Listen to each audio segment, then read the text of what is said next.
The motorcycle world is about to experience a massive upheaval. While riders have been debating exhaust notes and comparing spec sheets, a silent revolution has been taking place behind closed doors. By 2030, just 3 manufacturers will dominate the entire industry, leaving 7 major brands as footnotes in motorcycle history. Here's the evidence they don't want you to see.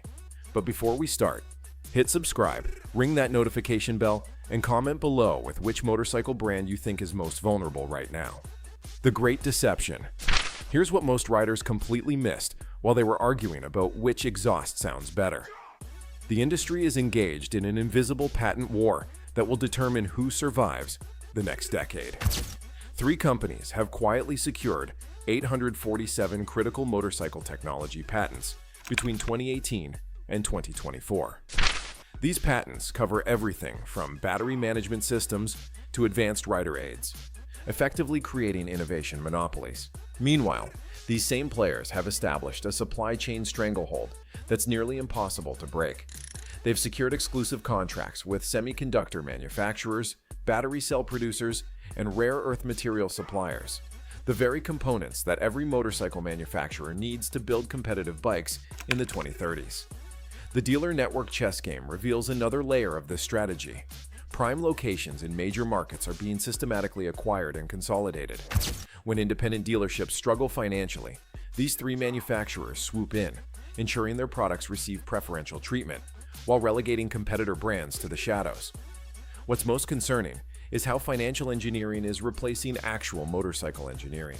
Companies obsessed with quarterly profits are cutting corners on R&D, materials, and testing. They're appeasing shareholders while sacrificing long-term viability, a decision they'll soon regret. Industry insiders have confirmed a 2030 deadline that isn't negotiable. It's when emissions regulations, technological requirements, and consumer expectations will create a perfect storm that many manufacturers simply won't survive. The countdown has already begun. Number 7. KTM. The Austrian company grew too fast and forgot how to build reliable motorcycles. The 390 Duke disaster serves as a perfect example. Widespread engine failures, persistent electrical issues, and a reputation so damaged that many mechanics now refuse to work on them. A quiet dealer rebellion is already underway. KTM dealerships across North America and Europe are diversifying their inventory, with many owners privately admitting they're preparing to drop the brand entirely. While KTM celebrates MotoGP success, their street bikes tell a different story. Racing reputation doesn't translate to everyday reliability when quality control is compromised. Their financial situation is equally troubling. A massive debt load, declining sales figures, and a Bajaj partnership that industry sources say is increasingly strained. Number 6. Triumph. British heritage can't save a company that outsourced its soul.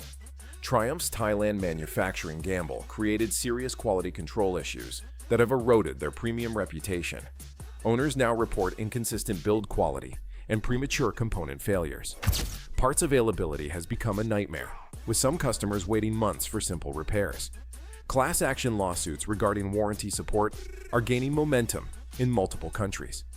Their electric pivot has been equally disastrous. Hundreds of millions invested in EV development with little to show for it. Meanwhile, their dealer network is collapsing, with store closures accelerating across key markets. The company now relies almost exclusively on heritage marketing, selling nostalgia rather than innovation. But as the industry transforms, nostalgia won't be enough to survive. Number 5. Indian motorcycle Polaris bought a name, not a motorcycle company. Their integration failure demonstrates why snowmobile management doesn't understand motorcycle culture. Corporate decision-makers prioritize brand aesthetics over engineering fundamentals. Quality control has suffered catastrophically.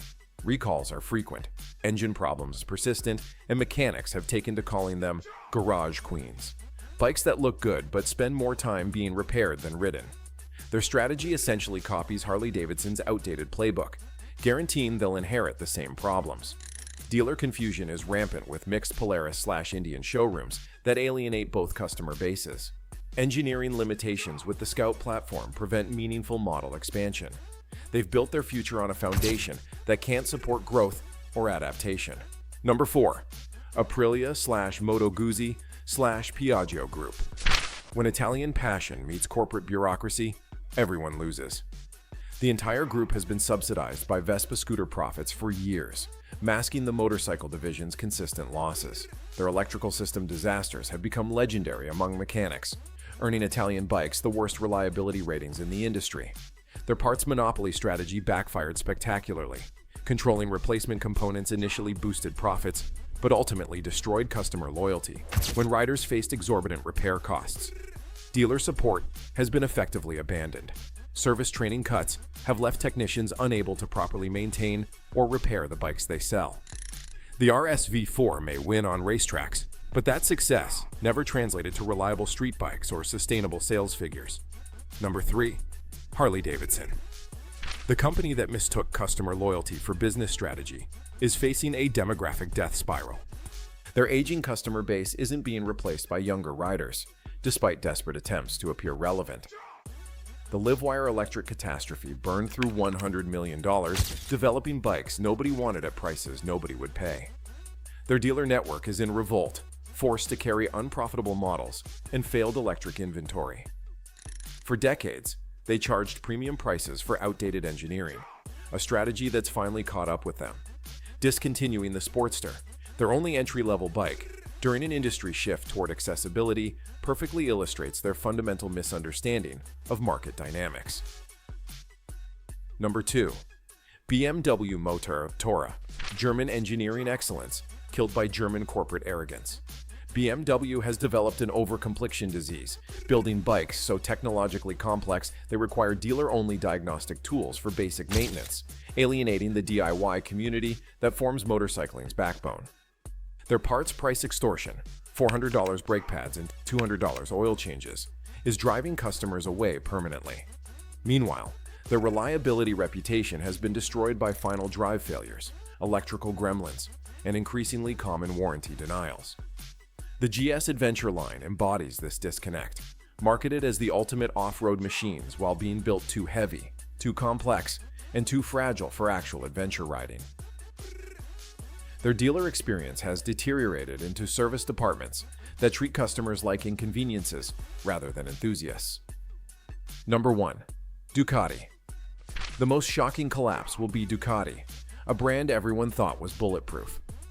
The Audi ownership curse has systematically destroyed Italian motorcycle culture within the company, replacing passion with corporate process. Their signature desmodromic valve system has become a liability, making maintenance costs unsustainable for many owners. They've prioritized electronics over engineering fundamentals, using fancy displays to mask mechanical shortcomings, market positioning. Suicide continues as they price themselves beyond reach, while Japanese competitors offer superior performance at lower costs. The Panigale perfectly encapsulates this problem. Track-focused bikes that overheat, are uncomfortable, and can't survive real-world street riding conditions. If you own any of these bikes, drop a comment and tell me your honest experience. Have you dealt with these problems firsthand? The 3 that control everything. Number 3. Kawasaki. The company that never forgot motorcycles are supposed to work prioritized engineering over marketing. While competitors chase trends, Kawasaki focused on proven technology that customers actually need. Their Ninja platform dominance demonstrates brilliance in simplicity. One architecture, multiple displacements, maximum parts compatibility. This approach reduces manufacturing costs while ensuring consistent quality. Kawasaki's dealer loyalty program has created the most profitable dealership network in the industry. When other brands collapse, Kawasaki dealers will be positioned to absorb their market share. Their electric strategy actually makes sense. Gradual transition with hybrid models, instead of all-or-nothing gambles that have bankrupted competitors. This measured approach ensures they'll maintain profitability throughout the transition. Number 2. Yamaha. The Japanese giant learned from everyone else's mistakes. The R6/R1 reputation established Yamaha as builders of track-proven engineering that translates to street reliability. Their cross-platform integration between marine, ATV, and motorcycle divisions shares technology and reduces costs, creating economies of scale competitors can't match. Global manufacturing facilities positioned strategically ensure they'll survive any supply chain disruption. The MT series revolutionized the industry by offering superbike performance, without superbike maintenance costs. Meanwhile, their patent portfolio dominance generates revenue through technology licensing while controlling what innovations competitors can access. Number 1. Honda. Honda will own 50% of the global motorcycle market by 2030. They've established a reliability monopoly by building bikes that consistently last 200,000 plus miles when properly maintained. Their financial resources advantage is staggering, cash reserves that allow long-term strategic planning while competitors scramble quarter to quarter. The Africa Twin success formula demonstrates their understanding of what riders actually need. Adventure bikes that genuinely work for adventure, not just Instagram photos. Unlike competitors who make empty announcements, Honda has made substantial electric infrastructure investments, developing real charging networks and battery technology. Their parts and service domination through global supply chain management and dealer training creates an ecosystem competitors simply cannot match. Which survivor surprised you? And if you're in the market for a bike, this next section could save you from a massive mistake. Number 4. What this means for riders right now. Here's exactly how this consolidation affects your next bike purchase, your current bike's value, and your riding future. Resale value predictions are clear. Honda, Yamaha, and Kawasaki models will maintain their worth, while the doomed brands will depreciate catastrophically. We're already seeing early evidence in auction prices and trade-in values. Parts availability will follow a predictable timeline. Expect support for discontinued models from failing manufacturers to evaporate within 36 months of bankruptcy announcements. Dealer service reality isn't much better. Warranty coverage becomes meaningless when manufacturers disappear. The smart money moves are straightforward.